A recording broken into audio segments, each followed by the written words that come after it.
कुरान पढ़वाना, उर्दू, अरबी क्लासेस, नमाज सीखना, ये वो सबसे पहला कलमा पढ़वाएगा, अगर आप नहीं पढ़ोगी, ये नहीं दुआ बोलोगे तो आपको जहन्नुम भेज देंगे। तो मैंने कहा लेकिन आपने तो कहा था कि अल्लाह बहुत माफ करने वाला इंसान है, तो कैसे किसी इंसान को जिंदगी भर के लिए जहन्नुम भेज सकता है? ऐसा कैसे हो सकता है? ऐसा कैसे? वो भड़कती हुई आग है, खाल उधेड़ कर कलेजा निकाल लेने वाली।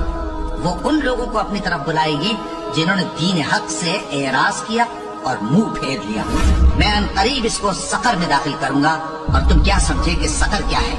वो ऐसी आग है कि न बाकी रखेगी और न छोड़ेगी और बदन को झुलस कर सियाह कर देगी। हुक्म होगा कि इसे पकड़ लो, अब इसे तौक पहना दो, फिर दोज़ख की आग में इसे झोंक दो, फिर जंजीर से जिसकी लंबाई 70 गज है जकड़ दो और कहेंगे अगर हम सुनते या समझते होते तो दोज़खियों में न